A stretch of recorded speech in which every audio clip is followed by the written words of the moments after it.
America responded to The Voice's question. At home, fans cast their votes for the artist they wish to see take the stage, in this case, a float, at the Rose Parade on New Year's Day after each coach on Season 28 of The Voice selected one artist from each team as the mic drop winner.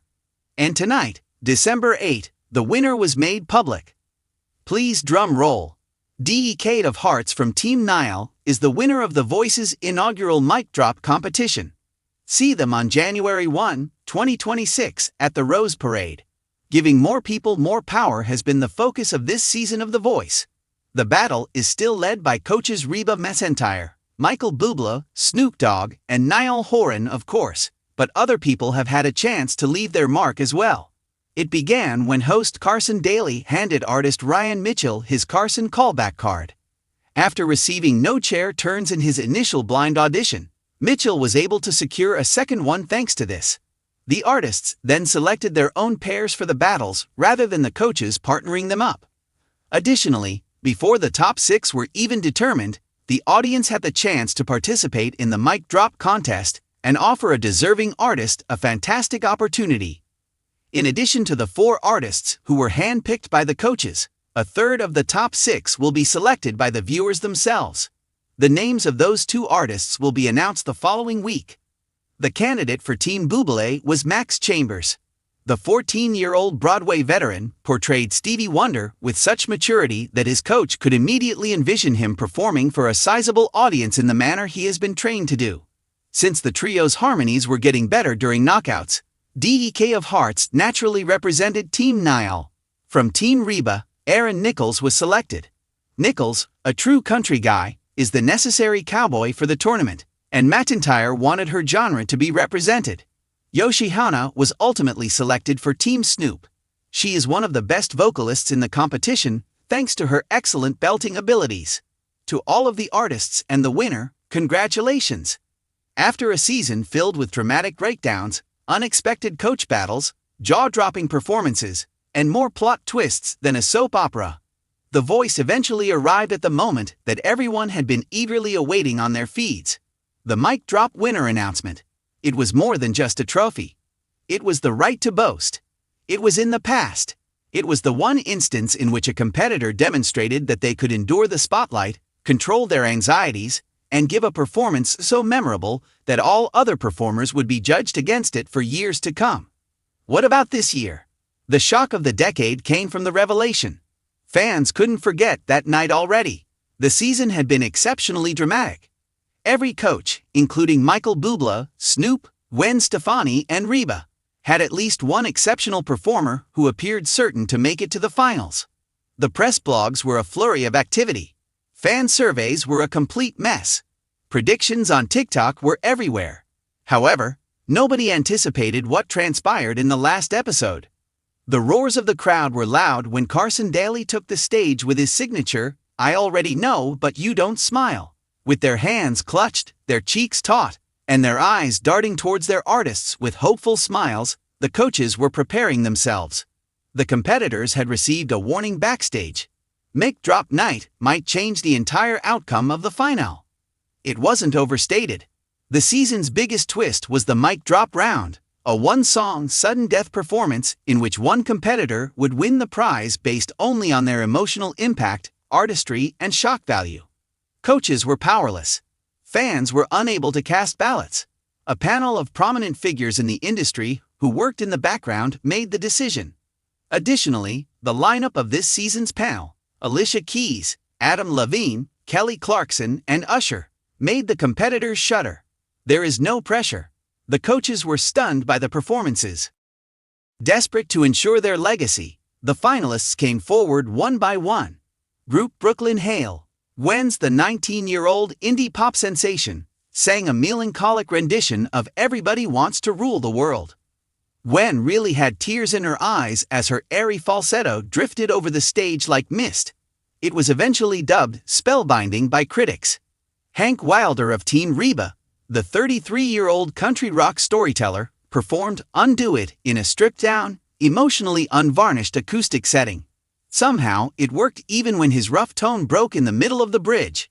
Reba covered her heart with her hand and muttered, "Oh honey." Snoop's Nino Cruz team, the most unusual competitor of the season, a Cuban-American soul singer with an incredible range, sang Chandelier in a manner that no human had ever tried.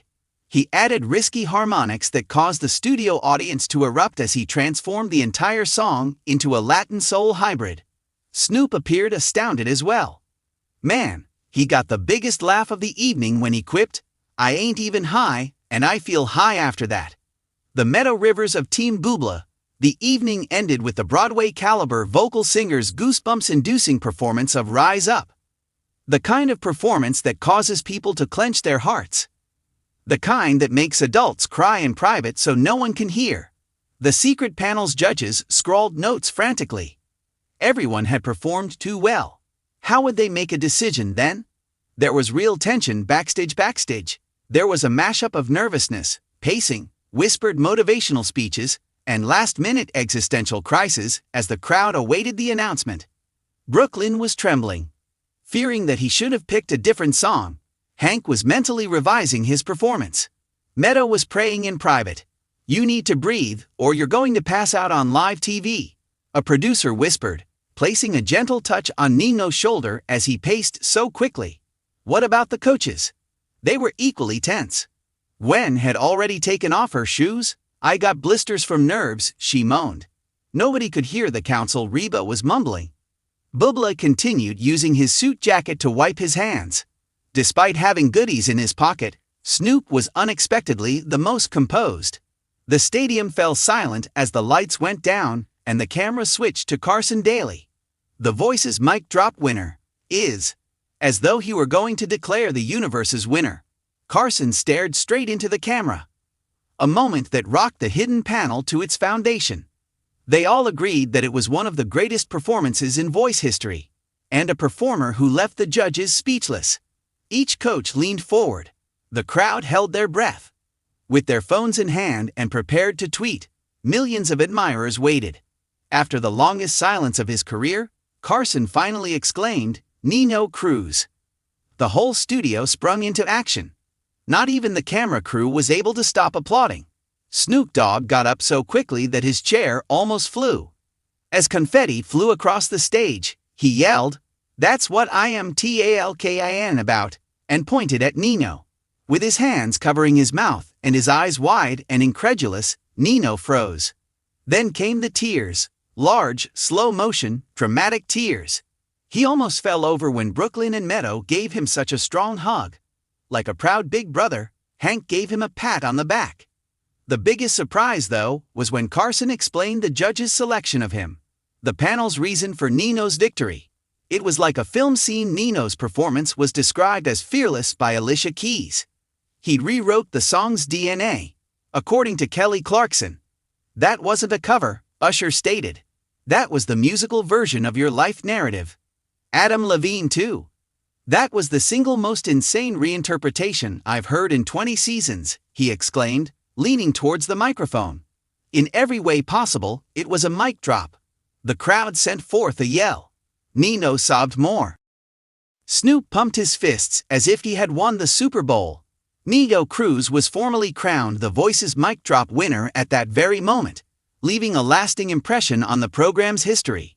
The emotional reactions of the coaches. Each coach gave sincere remarks when the commotion subsided, but Snoop's was the most memorable. With his arms outstretched, he entered the stage and embraced Nino. Snoop remarked, "You demonstrated to the world what happens when you have to fight for your dreams. You're not wealthy, privileged, or born into an industry. You simply possess talent, drive, and a pure heart." The audience melted. Gwen even dabbed at her eyes. "We all knew you had something special, but tonight you proved it," Reba stated quietly. "I feel honored to witness someone discover their own greatness in real time," added Bubla, who is always expressive. It was a brief moment, a moment that would go viral for days on all platforms. Nino's emotional journey, the unknown tale. Nino's history added even more impact to his victory. He was raised in Little Havana, Miami. He practiced singing between shifts while working overnight at a diner. His family had endured years of financial hardship. Not only was music his love, but it was also his sole escape. Not a single coach looked back during his audition until the final 3 seconds, when Snoop pressed his button with a dramatic twirl that fans continued to watch in slow motion. From that point on, Nino battled his way through each round using genuine, unadulterated emotion, rather than elaborate staging or costly arrangements. The underdog was him. Additionally, the underdog emerged victorious on mic drop night. Social media went completely crazy. Shortly after the declaration, Nino Cruz became popular. In the first hour, his performance received 2 million views on YouTube. Reaction videos were posted by fans, with some standing on their couches shouting "YesSS" and others sobbing and screaming. Celebrities even voiced their opinions. "Nino just changed the game," said Kelly Rowland in a tweet. "Whoever organized that performance deserves a Grammy." Charlie Puth wrote, "Nino also requires 2. And Shakira just wrote, "What's next?" The future of Nino just exploded. Although it does not ensure a season victory, winning the mic drop title does provide momentum. Immediately, a major record label showed interest. He was already receiving direct messages from producers. A potential tour was alluded to by the Voice team. While crying, Nino said, "First I'm gonna call my mom, then I'm gonna sleep, and then I'm gonna make the best album of my life," in response to Carson's question about his next plans. Add to the audience's yelling, an ending that people will remember for years. Fans already know that this episode will go down as one of The Voice's most memorable evenings ever, even though the season winner hasn't been announced yet. Not only because Nino Cruz prevailed, not only because of the star-studded judging panel or the heartfelt speeches, not even the unexpected song arrangements.